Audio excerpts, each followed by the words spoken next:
nuestros presos políticos, que son sin lugar a duda los más vulnerables frente a las atrocidades que comete el régimen.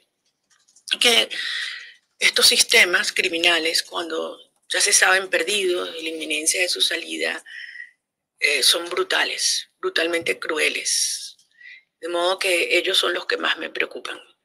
Me preocupan todos los venezolanos que en este momento están viviendo una situación humanitariamente atroz, y ustedes lo saben.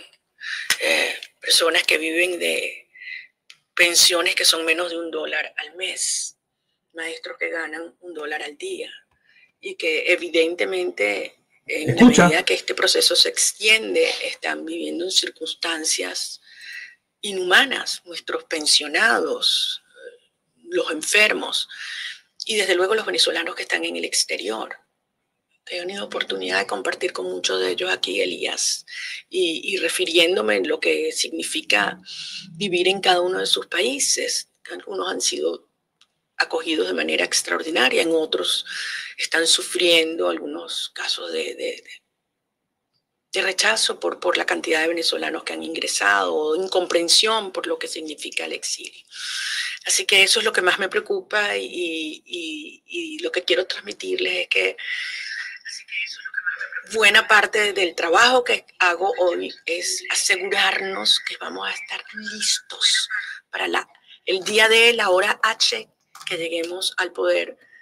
Todos los venezolanos puedan sentir de manera inmediata lo que significa la llegada de la libertad. Sabemos que hay muchos problemas que no pueden y que no se van a resolver de un día para otro, son tremendamente complejos, pero que todos aquellos que han luchado tanto sientan ese día que realmente ya avanzó un proceso. Que han luchado tanto sientan ese día que realmente ya avanzó un proceso. Que han luchado tanto sientan ese día que realmente ya que han luchado tanto sientan ese día que realmente ya que han luchado tanto sientan ese día que realmente ya.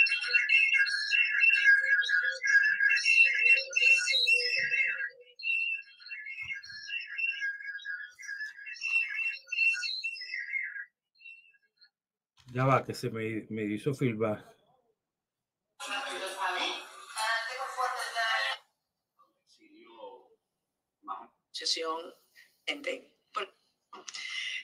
Pedro, me preocupan todos los venezolanos que en este momento están viviendo una situación humanitariamente atroz, y ustedes lo saben. Personas que viven de pensiones que son menos de $1 al mes, maestros que ganan $1 al día, y que evidentemente en la medida que este proceso se extiende están viviendo en circunstancias inhumanas, nuestros pensionados, los enfermos y desde luego los venezolanos que están en el exterior.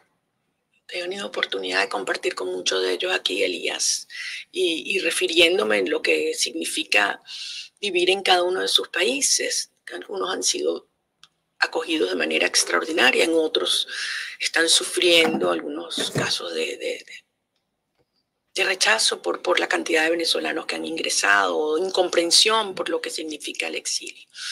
Así que eso es lo que más me preocupa y lo que quiero transmitirles es que buena parte del trabajo que hago hoy es asegurarnos que vamos a estar listos para el día D, la hora H, que lleguemos al poder. Todos los venezolanos puedan sentir de manera inmediata lo que significa la llegada de la libertad. Sabemos que hay muchos problemas que no pueden y que no se van a resolver de un día para otro, son tremendamente complejos, pero que todos aquellos que han luchado tanto sientan ese día que realmente ya avanzó un proceso de recuperación irreversible. Preguntarte muy rápido, ayer nos decías sobre las invitaciones y las propuestas que ha recibido. ¿Nos podrías contar algo sobre eso? ¿De qué países? Pedro Urruchurtu se va a encargar de hacer eso público en su debido momento, ¿ok? Gracias. Camilo Rodríguez Portillo para The Guardian. Quería preguntarte cuál es tu mensaje para los países aliados de Maduro y su gobierno, como Rusia, Irán, ¿Cuál es tu mensaje para estos países y pues, presidente? El mensaje para ellos, y yo diría para todos los países, es: Venezuela es un país con una larga cultura democrática y con una sociedad decidida a recuperar la democracia.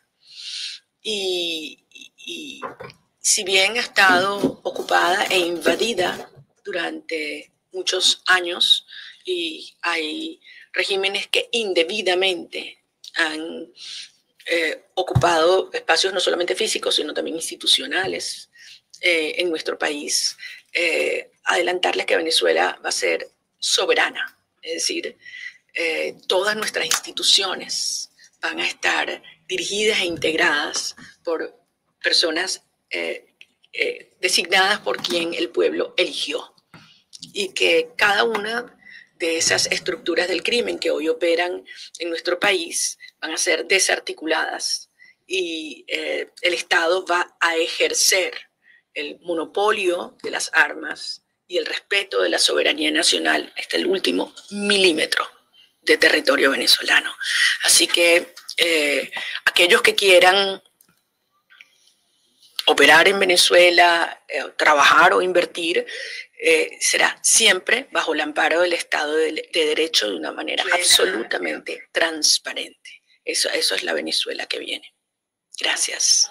Previamente te esperabas que viniera toda esta gente, todos los venezolanos, muchos jóvenes, vi que saludaste a un muchacho que se llama Antonio, que vino desde Cracovia. Una belleza, ¿verdad? Y la mamá le decía: mira, mamá, yo sabía que iba a venir mucha gente, porque yo conozco los venezolanos y además la diáspora ha sido una belleza. O sea, pero un minuto de mí, es que no sé, voy a volver a arrancar. ¿Se escucha bien? Yo sabía que iba a venir mucha gente. Yo conozco lo que es la fuerza de los venezolanos en el exterior y cómo se ha organizado nuestra diáspora. Ha sido una maravilla. O sea, díganme ustedes qué otra causa en el mundo hoy es capaz de un día para otro organizar gente en 400 ciudades del mundo con el mismo mensaje, con el mismo llamado. Es una cosa espectacular. Pero nunca me imaginé que a las 2, a las 3 o a las 4 de la mañana, con el frío de Oslo, iban a haber cientos de personas esperándome. Y les voy a confesar algo: la policía me dice: no puedes ir. Entonces, ¿cómo que no puedo ir? No puedes ir, no tenemos autorización, es muy peligroso. Yo digo: no, déjenme explicarles. Yo voy a ir. No, es que nos dicen que no. Llame a su jefe y explíquele: yo voy a ir, yo voy a abrazar. Yo me acuesto a dormir. Y bueno, dormir es un decir, porque no fueron ni 30 minutos que venía después de 40 horas sin comer y sin dormir, ¿no? Creo que es uno de los momentos más mágicos, intensos de mi vida, y le doy gracias a Dios y gracias a Oslo por haberlo permitido. Y a ustedes por estar aquí. ¿Quién va? Hola María Corina, soy Angélica Reynosa de Periódico El Mundo. Pero Víctor Amaya, de Tal Cual, iba a estar aquí, pero no podía venir porque tenía que coger un vuelo, así que me pidió que preguntara por él. Ok, voy a comenzar por su yo vi a Víctor ahorita en la calle, antes de irse, sí. Él preguntaba que en caso de una negociación con Maduro, ¿qué era lo que tú estarías dispuesta a ceder? Y ponía el ejemplo de pues, la permanencia de figuras del chavismo en cargos militares. Si eso sería posible. Ustedes saben muy bien que los términos de una negociación dependen del punto de partida, es decir, cómo llegamos allí, y evidentemente de las fuerzas relativas en el momento que se inicia esa negociación. Pero además los elementos específicos de lo que se va a discutir no tendría sentido de exponerlos ex antes. Así que lo que yo sí les puedo garantizar a los venezolanos es que si se da una transición producto de una negociación, partirá del reconocimiento de lo que ha sido la soberanía popular en el 28 de julio y obviamente del respeto a la Constitución venezolana.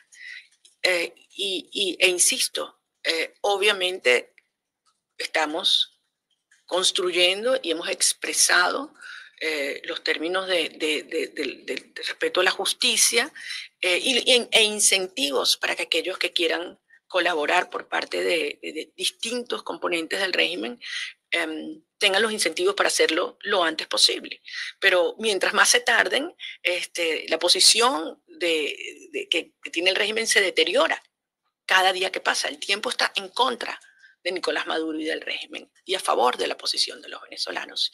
Y te repito, Maduro va a salir con o sin negociación. También quería preguntar qué se hará con el $1 millón del premio del Nobel. Me acabo de contener porque se lo iba a decir y la verdad es que creo que Claudia me va a regañar si lo hago porque en su momento lo vamos a anunciar, pero es algo que nos está emocionando mucho y que creo que a los venezolanos les va a gustar. Y bueno, por parte del mundo, ya mi pregunta es pues, también en relación con el gobierno de España, ya has comentado pues, que no ha hecho suficiente. ¿Qué esperas que haga a partir de ahora? Bueno, yo creo que lo que hemos visto en las últimas horas es el mundo entero reconociendo la causa de los venezolanos. Y si hay un país donde esto se expresa, digamos, en términos de política interna, es España por razones obvias, ¿no? Tantos elementos en común, tantos venezolanos que viven en España, tantos españoles que viven en Venezuela. Entonces, si no es por razones de justicia y de respeto a la democracia y la libertad, entonces que sea por razones pragmáticas, pero que hagan lo que les corresponde. Eso es lo que esperamos.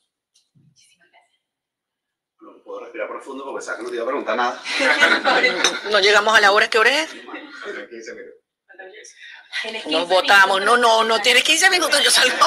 Pero me dejas preguntar. Claro.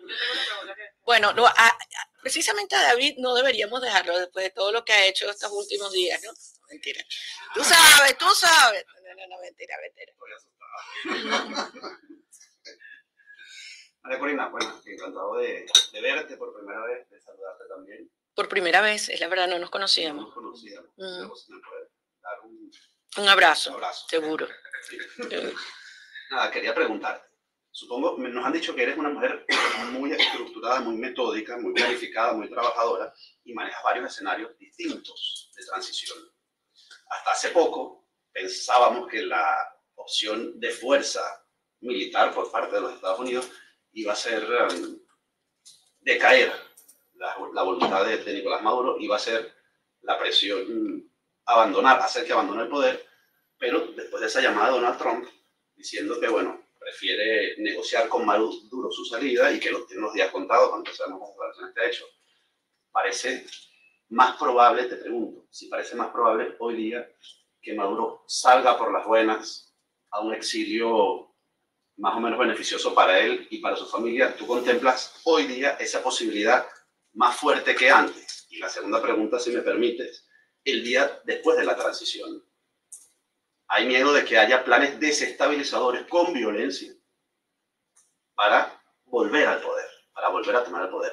Si estarían preparados para ese escenario y si se solicitarían, pedirían ayuda internacional para estabilizar el caos que puede quedar después de que ellos se vayan.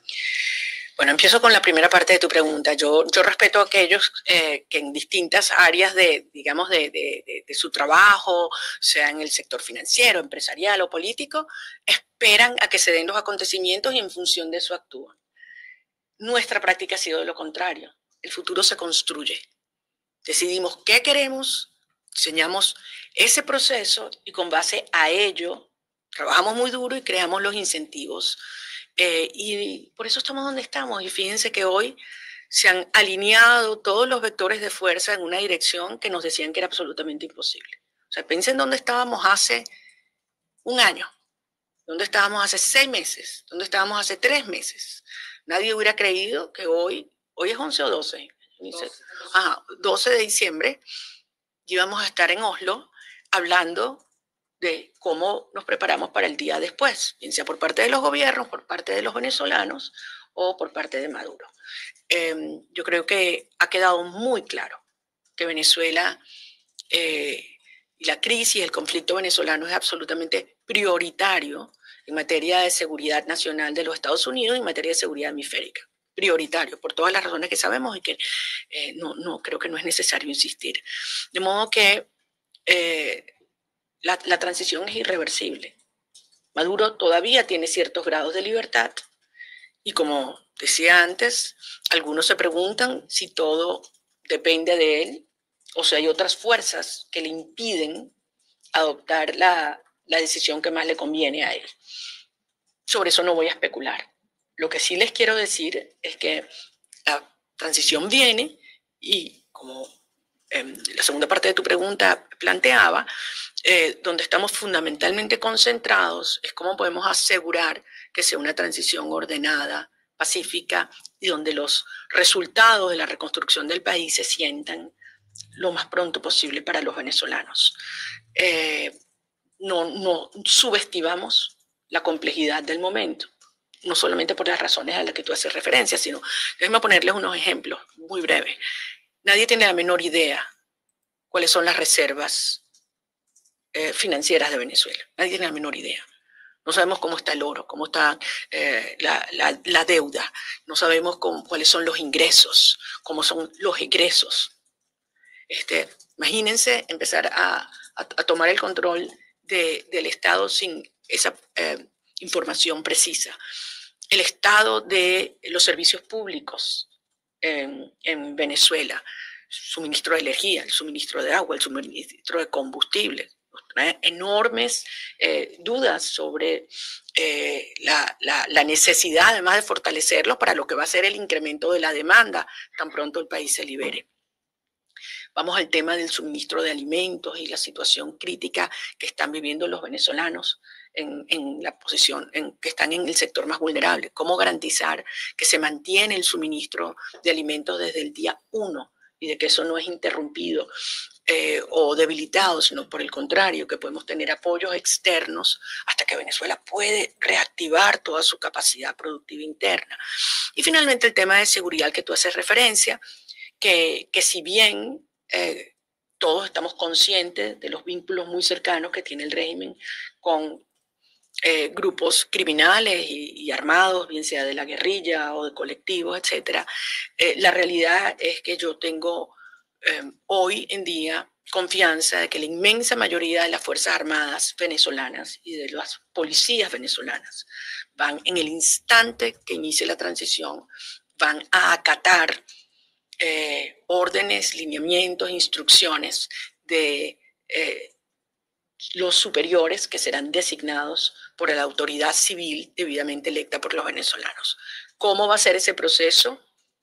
Se ha trabajado, se han levantado muchísima información, se han identificado dónde están las amenazas y cómo se procedería a desactivarlas, neutralizarlas en distintas partes del país. No es la misma la estrategia para el norte de Venezuela, donde tenemos el 90% de la población y el 10% del territorio, lo que es al sur del Orinoco y otros teatros de operaciones, donde tenemos el 90% del territorio, el 10% de la población. No es la misma la estrategia para las áreas marítimas, de modo que esto existen los planes, evidentemente en cooperación con agencias y gobiernos de distintas partes del mundo. Solamente reitero lo que hemos dicho muchas veces y lo han dicho nuestro presidente electo Edmundo González y muchos miembros de nuestros equipos. Querer hacer un paralelismo entre lo que han sido situaciones donde han habido cambios de gobiernos en otras partes del mundo, fundamentalmente en el Medio Oriente, Siria, Afganistán, o Libia, es absolutamente improcedente porque la situación es completamente distinta. Tenemos en Venezuela una sociedad cohesionada, donde no hay divisiones de orden religioso, racial, regional, político, social, eso no existe, donde hay una larguísima y profunda cultura democrática en el pueblo de Venezuela, demostrada además el 22 de octubre del 2023 en las primarias y el 28 de julio de 2024 en las elecciones presidenciales. Hay una absoluta integración de los distintos partidos democráticos.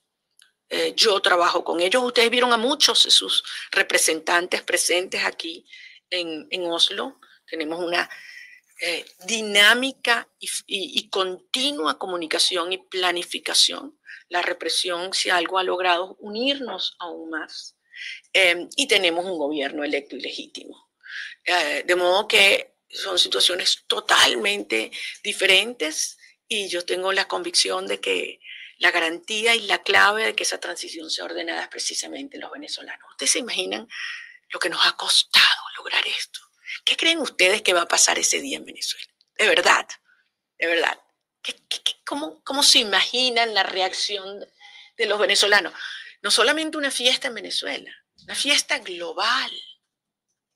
Y eso es lo que va a ocurrir. Y ahí es donde está la gran garantía. Si hay algunos grupos que tratan de impedir esto, habrá tanta fuerza de una ciudadanía organizada y de un gobierno electo preparado para plantear el orden y la justicia frente al caos del chavismo, que será en todo caso focos por corto plazo. Así que yo más bien quiero decirles que tenemos que prepararnos para lo que va a ser la reconstrucción institucional del país. Algo que sí les quiero decir, yo estoy impresionada de la cantidad de empresarios, de las empresas más grandes del mundo, y no solamente en energía, que nos están llamando a decir, o sea, estamos haciendo planes. Empresas en el área de tecnología, en el área de infraestructura, en el área de puertos, telecom, finanzas, diciendo, es que eso, ¿no? The global frontier de lo que va a ser technology and wealth generation es ya Venezuela. Entonces, cuando le decimos pasar del hub del crimen de las Américas al hub tecnológico y energético de las Américas. Y fíjense que lo digo así porque la gente piensa a veces, Venezuela es petróleo y gas, punto. No, Venezuela también es petróleo y gas, pero Venezuela es miles de otras cosas. Y va a ser un ejemplo de lo que yo llamo el milagro latinoamericano. Y la gente va a decir, ¿cómo carajos ustedes hicieron eso? ¿No? Eso era imposible. Y decirle, bueno, una vez más, aquí está, así, ese, como yo les decía ayer, ese es el Venezuelan style. Así que gracias a todos. Ha sido para mí. Dale. Bueno, son dos cosas. Hay un señor muy cuchi que se llama Antonio Mantilla, que es de la plataforma agroalimentaria. Ajá. Y bueno, quería que enviaras un mensaje saludándolo y hablando específicamente de esto. Y tengo una pregunta de COPE, que lo voy a hacer muy rápidamente. Pero déjame contestarle primero a Antonio. ¿Y Antonio dónde está? No sabemos. No, ok, bueno. Este mensaje es para Antonio y para todos los productores del campo en Venezuela, campesinos, industriales, comerciales. Venezuela tiene unas tierras fértiles que no solamente no las han aprovechado, sino que las han maltratado. El régimen ha llevado adelante un ecocidio monumental contra el ambiente. Y si hay un desafío es volver a convertir a Venezuela de esa tierra devastada en una tierra de gracia, no solamente para alimentar a nuestro pueblo, para generar empleo, bienestar y para asegurar nuestro territorio. Así que allí veremos a Venezuela también florecer. Así que a todos los trabajadores del campo, todo el sector agroalimentario, nuestra fuerza, nuestra confianza y prepárense lo que vamos a transformar a nuestro país. Gracias. Y la pregunta para COPE es, ¿cuáles son los próximos pasos que ves en términos de democracia? Si vas a pasar por Madrid, si tienes previstas algunas visitas en España, y qué piensas sobre la oferta, creo que ya lo respondiste, se lo puedo mandar aparte, o la posibilidad de que Trump tenga otras acciones en tierra de Venezuela. Bueno, también me habían preguntado sobre los próximos días y horas y lo que he dicho es que estamos en un proceso de planificación, de discusión, de evaluación y aún no puedo responder esa parte, ¿no? Y nuevamente les pido que tengamos muchísima serenidad porque efectivamente se están acelerando muchas cosas dentro y fuera de Venezuela. No voy a especular sobre las próximas acciones de otros gobiernos que están actuando de manera independiente para defender su seguridad nacional. Lo que yo sí puedo decirles es que los venezolanos nos estamos preparando en todos los planos para lo que será la llegada de ese día y lo que tiene que ser la toma del poder, tanto institucional como territorial. Muchas gracias. Gracias. Vénganse pues. Pero claro que sí, los quiero mucho y gracias. Oye, pero qué maravilla. Bueno, que tenga dudas que vea. Quien tenga dudas, que vea.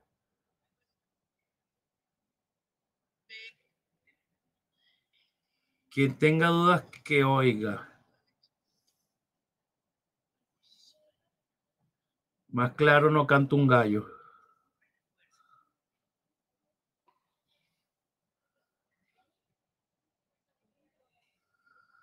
Ahí quedaron claras muchas cosas, ¿no?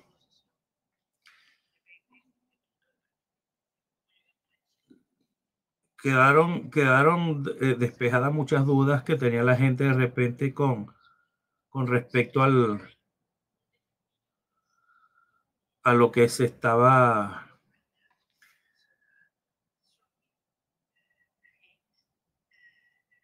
con lo que se estaba diciendo. Qué maravilla, está en vivo. Sí, ya la acabamos de transmitir. Qué bueno todo esto, para que quede claro a los que tenían alguna duda sobre María Corina y las acciones. Se cuidó mucho de decir lo que va a pasar en los próximos días, de las acciones que va a tomar el presidente de los Estados Unidos. Nando, saludo mi hermanazo. Firme por la patria, firme por la patria. Así que bueno, felices y contentos de todo esto.